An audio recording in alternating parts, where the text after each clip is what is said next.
Presidential candidates have always used superior rhetoric in order to influence constituents.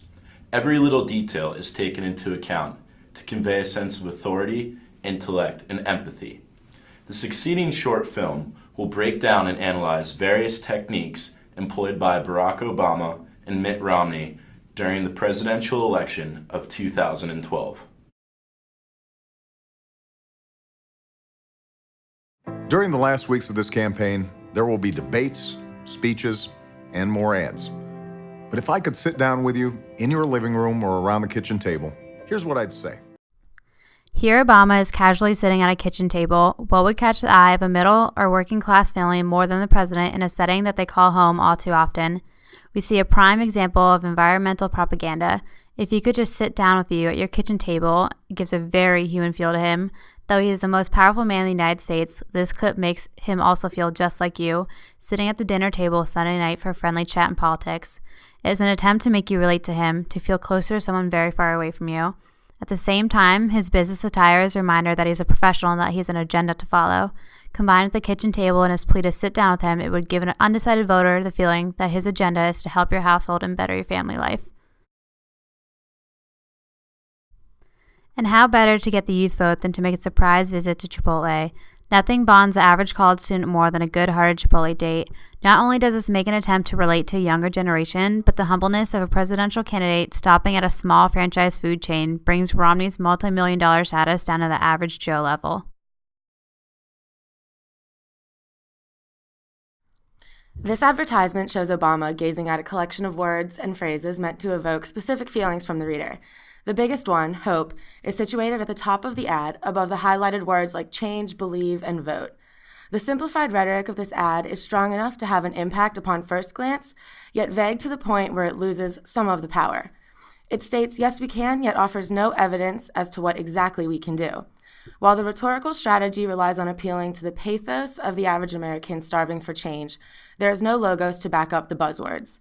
An effective rhetorical technique as a quick attention getter, this ad is lacking in substance. This advertisement subtly uses ethos to set Romney apart from his competition. By highlighting that a difference exists between him and Obama, this difference being that Romney is a true, strong leader, he uses the ad to portray himself as more credible. Rhetorically, there is no logos to back up this idea. However, Romney makes the case that Obama is a less qualified leader without even saying the words at all. At a time when Americans yearned for direction, naming himself a strong leader aimed to undermine his competition and boost his credibility.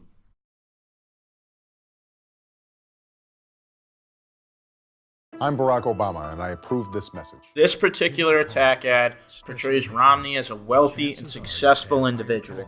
While these qualities may sound desirable, they are actually historically looked down upon in the public mindset. Throughout the ad, negative transfer is employed with the inclusion of a Trump airplane in the background and the corporate locations in which Mitt Romney is shown. Both inclusions take away from the average American persona Mitt Romney tried so hard to create. In stark contrast, Mitt Romney's attack ad begins with the praise of former Democratic President Bill Clinton. This political praise is quickly contrasted by President Obama's failure of dropping work requirements for welfare. The attack ads aim to appeal to American principles of hard work and provoke animosity toward Obama for opposing that very virtue. Bolded buzzwords and troubling images of Obama help to give the ad more power in helping convey its message. Approved this message. All the scenes analyzed show how much thought goes into each candidate's attempt to persuade a certain demographic. The first two examples employ the plain folks approach, showing that both candidates can relate to the audience. The third and fourth examples use glittering generalities. Words like hope, change, believe, and patriotism are all used strategically to evoke a calculated emotional response from its targeted audience, while the final examples use transfer and card stacking to manipulate information in each candidate's favor. All of these are examples of propaganda techniques that have been used historically and will continue to be used in future elections.